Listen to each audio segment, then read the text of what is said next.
Hi friends, welcome to rise and shine. അപ്പോൾ എല്ലാവർക്കും സുഖമല്ലേ? ഇന്നത്തെ നമ്മുടെ വീഡിയോ എന്ന് പറയുന്നത് എല്ലാവർക്കും ഒരുപോലെ ഇഷ്ടമുള്ള ഒരു അരിയുണ്ടയുടെ റെസിപ്പിയാണ്. ഇതിൻ്റെ ഫുൾ റെസിപ്പി മനസ്സിലാക്കാൻ വേണ്ടിയിട്ട് എൻ്റെ വീഡിയോ സ്കിപ്പ് ചെയ്യാണ്ട് മുഴുവനായിട്ടും കാണണം കേട്ടോ.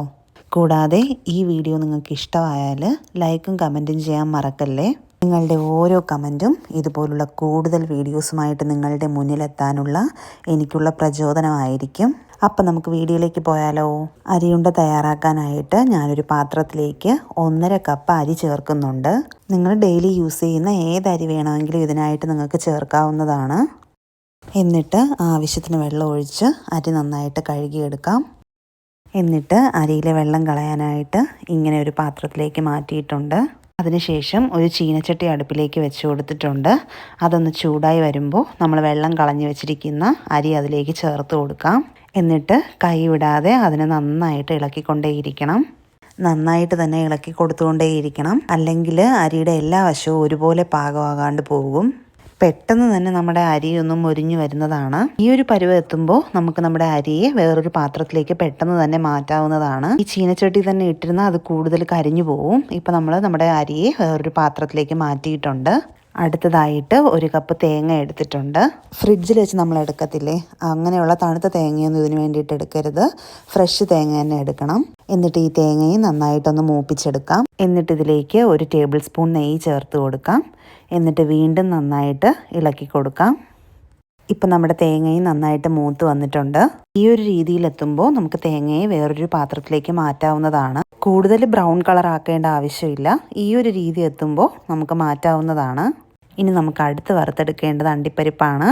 ആവശ്യത്തിനുള്ള അണ്ടിപ്പരിപ്പ് ഒരു ചീനച്ചട്ടിയിലേക്കിട്ട് അത് ഒരു ബ്രൗൺ കളർ ആവുന്നത് വരെ വറുത്തെടുക്കാവുന്നതാണ്. നമ്മളങ്ങനെ അണ്ടിപ്പരിപ്പും വറുത്ത് മാറ്റിയിട്ടുണ്ട്. അടുത്തതായിട്ട് ഒരു 250 ഗ്രാം ശർക്കര എടുക്കുന്നുണ്ട്. ഇതിനെ ആ ചീനച്ചട്ടിയിലേക്ക് ഇട്ട് കൊടുക്കാം. എന്നിട്ട് ഇതിലേക്ക് ഒരു 1/4 കപ്പ് വെള്ളം കൂടി ചേർത്ത് കൊടുക്കാം. എന്നിട്ട് നന്നായിട്ടൊന്ന് ഇളക്കി കൊടുക്കാം. ഇങ്ങനെ നമുക്ക് നമ്മളെടുത്ത് വെച്ചിരിക്കുന്ന ശർക്കര ഉരുക്കിയെടുക്കാവുന്നതാണ്.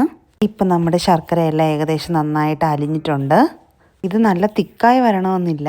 ഈ ഒരു രീതിയിലെത്തുമ്പോൾ നമുക്കിതിനെ അരിച്ച് മാറ്റാവുന്നതാണ്. എന്നിട്ട് നമ്മൾ വറുത്ത് വെച്ചിരിക്കുന്ന അരി ഒരു മിക്സിയുടെ ജാറിലേക്കിട്ട് അതിനെ നന്നായിട്ടൊന്ന് പൊടിച്ചെടുക്കാവുന്നതാണ്. അതിൻ്റെ ഒപ്പം നമ്മൾ എടുത്ത് വെച്ചിരിക്കുന്ന അണ്ടിപ്പരിപ്പ് കൂടി ചേർത്ത് പൊടിക്കാവുന്നതാണ്. കുറച്ച് തരിയിട്ട് പൊടിച്ചെടുക്കാവുന്നതാണ്. നല്ല മാവ് പോലെ ആക്കേണ്ടതില്ല. കണ്ടില്ലേ, ഈ ഒരു പരുവത്തിൽ നമ്മൾ പൊടിച്ചെടുക്കണം. ഇനി ഇതിലേക്ക് നമ്മൾ വറുത്ത് മാറ്റി വെച്ചിരിക്കുന്ന തേങ്ങ ചേർത്ത് കൊടുക്കാം. അടുത്തതായിട്ട് 1 ടീസ്പൂൺ ഏലക്ക പൊടിച്ചത് ചേർത്ത് കൊടുക്കാം. ഞാനിവിടെ പഞ്ചസാരയും ഏലക്കയും കൂടി ചേർത്ത് പൊടിച്ചതാണ് ചേർത്ത് കൊടുക്കുന്നത്. ഇനി ഏലക്ക മാത്രമാണ് ചേർക്കുന്നതെങ്കിൽ 1 ടീസ്പൂൺ വേണമെന്നില്ല. അടുത്തതായിട്ട് 1/2 ടീസ്പൂൺ ചെറിയ ജീരകം പൊടിച്ചതും കുറച്ച് ചുക്കുപൊടിയും കൂടി ചേർത്ത് നന്നായിട്ടൊന്ന് മിക്സ് ചെയ്യാം. ഇപ്പം ഇതെല്ലാം നന്നായിട്ട് മിക്സ് ആയിട്ടുണ്ട്. ഇനി ഇതിലേക്ക് നമ്മൾ എടുത്ത് വെച്ചിരിക്കുന്ന ശർക്കര ഉരുക്കിയത് ചേർത്ത് കൊടുക്കാം. ചൂടോടുകൂടി തന്നെ ചേർത്ത് കൊടുക്കണം. എന്നിട്ട് ഇതിനെ മിക്സ് ചെയ്തെടുക്കാം. ആ ചൂടോടുകൂടി തന്നെ മിക്സ് ചെയ്തെടുക്കുമ്പോഴാണ് നമ്മുടെ അരിയുണ്ട നല്ലൊരു കൺസിസ്റ്റൻസിയിൽ കിട്ടുന്നത്. ഇനി ചൂടോടുകൂടി തന്നെ അതിനെ ഓരോ ബോൾസാക്കി നമുക്ക് ഉരുട്ടിയെടുക്കാം. ഏത് സൈസിൽ വേണമെങ്കിലും നമുക്ക് എടുക്കാവുന്നതാണ്. പിന്നെ കുറച്ച് പ്രഷർ കൊടുത്ത് തന്നെ ബോൾസ് ഉണ്ടാക്കണം, ഇല്ലെങ്കിൽ പൊടിഞ്ഞു പോവും. ഇതാ കണ്ടില്ലേ, നമ്മളിവിടെ ഈ ഒരു സൈസിലാണ് അരിയുണ്ട എടുത്തിട്ടുള്ളത്. ഇനി ഈ എല്ലാ മാവും നമുക്ക് വേഗം ചൂടാറുന്നതിന് മുന്നേ ഉരുട്ടിയെടുക്കാം. ഇപ്പോൾ നമ്മുടെ രുചിയേറിയ അരിയുണ്ട ഇവിടെ റെഡിയായി കഴിഞ്ഞു. നമ്മളെടുത്തിട്ടുള്ള 1.5 കപ്പ് അരിയിൽ നിന്നും ഇത്രയും അരിയുണ്ട നമുക്ക് കിട്ടിയിട്ടുണ്ട്. ഇത് കുട്ടികൾക്കൊക്കെ ഒരുപാട് ഇഷ്ടപ്പെടും. കുറഞ്ഞ സമയം കൊണ്ട് അവർക്ക് ഹെൽത്തി ആയിട്ടുള്ള ഇങ്ങനെയുള്ള സ്നാക്സ് ഉണ്ടാക്കി കൊടുക്കാവുന്നതാണ്.